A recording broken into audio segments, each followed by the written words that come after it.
ത്രിയേക ദൈവത്തിന് സ്തുതി. 2026 നോമ്പ് കാലത്തിലേക്ക് നാം കടന്നു വന്നിരിക്കുന്നു. ഇനിയുള്ള 50 ദിവസം സഭ നോമ്പിലൂടെ കടന്നു പോവുകയാണ്. അതിനെക്കുറിച്ച് നമുക്ക് അല്പമായി ചിന്തിക്കാം. കർത്താവിൽ പ്രിയ സഹോദരങ്ങളെ, നോമ്പിൻ്റെ ആത്മീയ അർത്ഥത്തെ ദൈവവചനത്തിൻ്റെ വെളിച്ചത്തിലൊന്ന് ധ്യാനിക്കാം. പ്രിയപ്പെട്ടവരെ, ദൈവവചനം പഠിപ്പിക്കുന്നത് വെറും ആഹാരം ഒഴിവാക്കലല്ല നൊയമ്പ് എന്നാണ്. അത് ദൈവത്തോടുള്ള അടുപ്പത്തിലേക്ക് ഒരു ആത്മീയ യാത്രയാണ്. ഇതിന് വഴി കാണിക്കുന്നതാണ് വിശുദ്ധ വേദപുസ്തകം. ദൈവവചനം പറയുന്നു, മനുഷ്യൻ അപ്പം കൊണ്ട് മാത്രമല്ല ജീവിക്കുന്നത്, ദൈവത്തിൻ്റെ വായിൽ നിന്നും വരുന്ന ഓരോ വചനത്തിലുമാണ്. സഹോദരങ്ങളെ, എന്താണ് ഈ വചനം നമ്മളെ പഠിപ്പിക്കുന്നത്? അതെ, ശരീരത്തിന് ഭക്ഷണം ആവശ്യമാണ്, എന്നാൽ ആത്മാവിന് അതിലും കൂടുതലായി ആവശ്യമാണ്.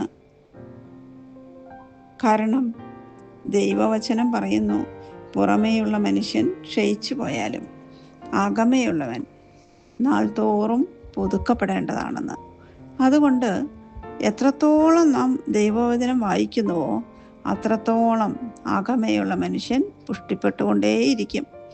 യോഹന്നാൻ ശ്ലീഹ സാക്ഷിക്കുന്നു, ആദിയിൽ വചനമുണ്ടായിരുന്നു, വചനം ദൈവത്തോട് കൂടെയായിരുന്നു, വചനം ദൈവം തന്നെയായിരുന്നു എന്ന്.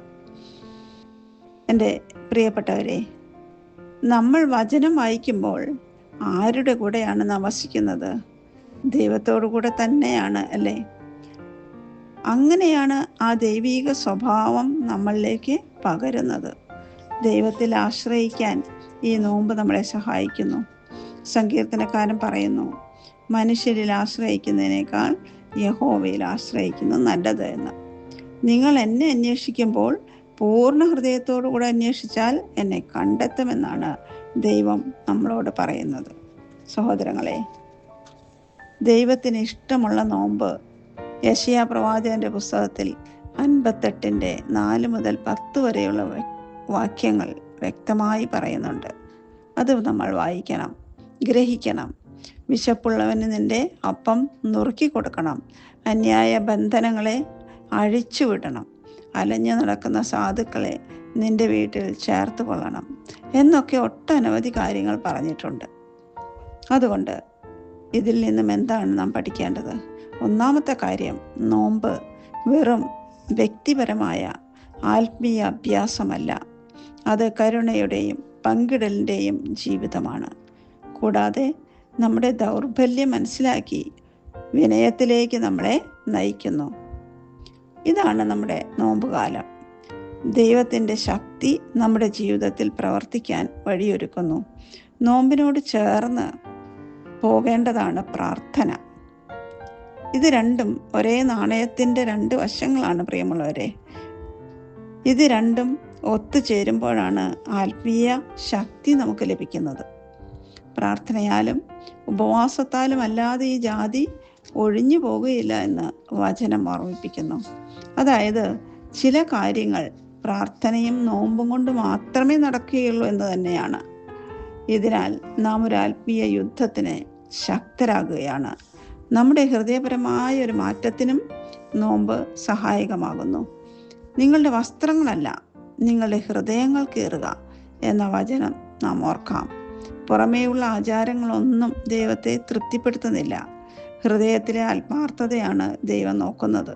മറ്റൊരു പ്രധാനപ്പെട്ട കാര്യം, പാപത്തിൽ നിന്ന് തിരിഞ്ഞ് ദൈവത്തോട് അടുക്കാൻ നോമ്പ് നമ്മളെ സഹായിക്കുന്നു. നിങ്ങളുടെ പാപങ്ങൾ എത്ര കടും ചുവപ്പായാലും ഞാൻ അവയെ ഹിമം പോലെ വെളുപ്പിക്കുമെന്നാണ് കർത്താവ് പറയുന്നത്. മാനസാന്തരത്തിലേക്ക് നയിക്കുന്നുണ്ട്. ദൈവം ക്ഷമിക്കാൻ എപ്പോഴും സന്നദ്ധനാണ്. തന്മൂലം ആത്മീയ ജാഗ്രതയിലേക്ക് നയിക്കുന്നു. ജാഗ്രതയോടെ ഇരിക്കുക, പ്രാർത്ഥിക്കുക. ഇത് നമ്മെ ആത്മീയമായി ഉറക്കത്തിലാകാതിരിക്കാൻ സഹായിക്കുന്നുണ്ട്. ജാഗ്രതയോടെ ഇരിക്കുക, പ്രാർത്ഥിക്കുക. ദൈവത്തിൽ സന്തോഷം കണ്ടെത്താൻ ഈ നോമ്പുകാലം നമ്മളെ പഠിപ്പിക്കുകയാണ്. കർത്താവിൽ സന്തോഷിക്കുവിൻ, അവൻ നിൻ്റെ ഹൃദയാഗ്രഹങ്ങൾ നിനക്ക് നൽകും. ഈ ലോകത്തിലെ കാര്യങ്ങളിൽ നിന്ന് ദൈവത്തിങ്കിലേക്ക് നമുക്ക് തിരിയാം. പ്രധാനമായും നമ്മെ ക്ഷമിക്കാൻ പഠിപ്പിക്കുന്നു. നിങ്ങൾ മറ്റുള്ളവരോട് ക്ഷമിച്ചാൽ സ്വർഗസ്ഥനായ പിതാവ് നിങ്ങളോടും ക്ഷമിക്കും. സ്നേഹവും ക്ഷമയും ഈ നോമ്പുകാലം നമ്മൾ പരിശീലിപ്പിക്കുകയാണ്. ഇത് നമ്മൾ സന്തോഷത്തോടെ ഏറ്റെടുക്കണം. മനുഷ്യരെ കാണിക്കാനല്ല, ദൈവത്തെ പ്രസാദിപ്പിക്കാൻ ദൈവത്തിങ്കിലേക്ക് കണ്ണുകൾ ഉയർത്തണം. നമ്മുടെ ഹൃദയം കാണുന്നൊരു ദൈവമുണ്ട്. അതുകൊണ്ട് പ്രിയമുള്ളവരെ, ഞാൻ ഉപസംഹരിക്കട്ടെ.